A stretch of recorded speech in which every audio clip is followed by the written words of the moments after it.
Hello दोस्तों। आज इस वीडियो में हम लोग स्टडी करने जा रहे हैं स्टोरेज एक्सप्लोरर के बारे में। ओके।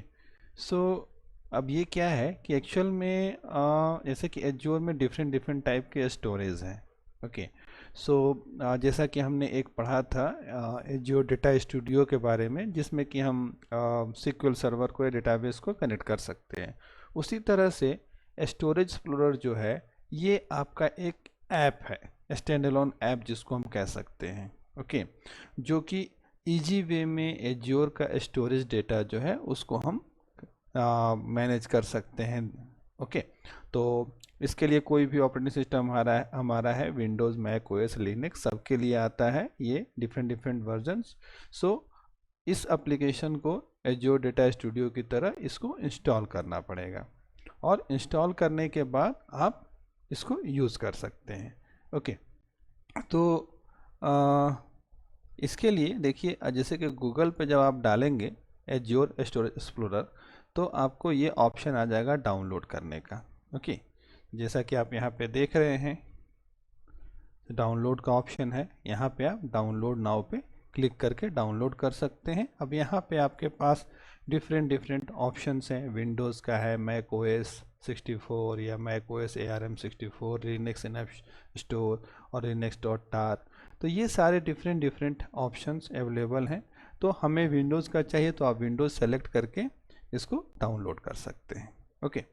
सो इसको डाउनलोड करके सिंपल इसका सेटअप फाइल होगा, उस सेटअप फाइल को आपको अपने सिस्टम में इंस्टॉल करना होगा। तो जब आप इंस्टॉल कर लेंगे उसके बाद, जैसे कि मैंने पहले से कर रखा है, मैं उसको ओपन करता हूं, माइक्रोसॉफ्ट एज्योर स्टोरेज एक्सप्लोरर। तो कुछ इस तरह का विंडो आपके पास ओपन होगा। ओके।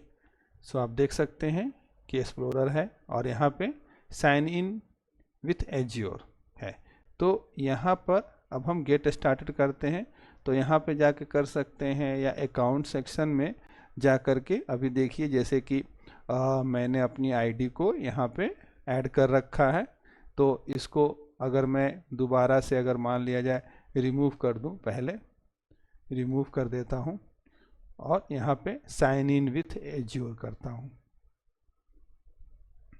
तो देखिए यहाँ पे सबसे पहले ऑप्शन आएगा सेलेक्ट एज्योर इन्वायरमेंट में azure, azure China, azure US government and custom environments. So azure China और यूएस गवर्नमेंट ये हमने पढ़ा था एज्योर सोवेरियन रीजन्स। ओके। जो कि सेपरेट होता है, तो उसके लिए अलग से इन्होंने ऑप्शन दिया है। बाकी ये जो एज्योर है ये आप इसके थ्रू कनेक्ट हो सकते हैं। ओके। सो ये मैंने सेलेक्ट किया, सेलेक्ट करके नेक्स्ट करेंगे। नेक्स्ट करने के बाद में ये ब्राउज़र पे नेविगेट करेगा, और फिर नेविगेट करने के बाद आपको जो है आपकी जो आईडी है उसको ऑथेंटिकेट करेगा। Okay. So authenticated you can return to Visual Studio, you might need to authenticate again if you close this browser tab. Okay. So फिलहाल इसको हम नहीं क्लोज करते हैं और ये देखते हैं कि हमारा ये कनेक्ट हो गया। ओके। इसके बाद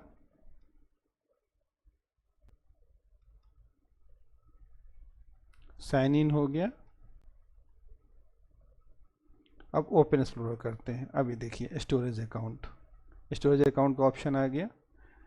अब यहाँ पर एक्चुअल में स्टोरेज अकाउंट का कुछ कॉस्टिंग होता है, सो मैंने कोई क्रिएट कर नहीं रखा है, इस कारण से यहाँ पर जो है आपको कोई दिख नहीं रहा है। बट यहाँ पर आपको ये जो कैटेगरीज इनकी है ये सारे दिखेंगे। जैसे आपने अगर ब्लॉब कंटेनर बना रखा है ब्लॉब स्टोरेज का तो इसमें दिखेगा, कोई फाइल शेयर्स कर रखा है तो इसमें दिखेगा, कोई क्यूज़ बना रखा है, कोई टेबल बना रखा है, तो इसमें ये सारे ऑप्शंस में आपको दिखेंगे। ओके। सो इजी वे में आप यहाँ पर ब्राउज करके उस डेटा के साथ ऑपरेशन कर सकते हैं। ओके। तो यहाँ पर ये है एज्योर स्टोरेज एक्सप्लोरर का। अगर इसी को अगर हम जो डॉक्यूमेंटेशन दिया हुआ है उसमें आगे चलते हैं देखने के लिए, तो आप देखेंगे कि यहाँ पर आपको ऑप्शन दिया हुआ है कि कैसे कनेक्ट किया जा रहा है। पहले तो प्री रिक्विजिट्स दिया हुआ है, इसमें है कि विंडोज़ 11 विंडोज़ 10 होने चाहिए। ओके। इसके अलावा 64 बिट होना चाहिए। ओके। आपके पास .NET 8 रन टाइम इंस्टॉल होना चाहिए। ओके। तो ये सभी कुछ प्रीरिक्विजिट्स हैं। और इसके बाद या अब देखिए Mac OS, Ubuntu, Red Hat सबके लिए अलग अलग दिया हुआ है, तो वो सारे प्रीरिक्विजिट्स होंगे तब ये ऐप आपका चलेगा। अब इसको जब डाउनलोड करके आप इंस्टॉल करते हैं, ओके, तो पहले वही देखिए यहाँ से हमने कनेक्ट किया था, हमने इस ऑप्शन से कनेक्ट किया था, तो यहाँ पे हम गए थे, यहाँ से हमने अपना अकाउंट साइन इन किया तो हमारा कनेक्ट हो गया, और इसी तरह से ये पूरा ऑप्शन ओपन हो जाएगा। अब देखिए ये ऑप्शन आया था हमारे पास कि कौन सा करना है। ओके। एज्योर जर्मनी भी इसमें दिया हुआ है, लेकिन हमारे पास हमारा जो हमने जो ओपन किया था उसमें एज्योर जर्मनी का ऑप्शन नहीं आ रहा था। ओके।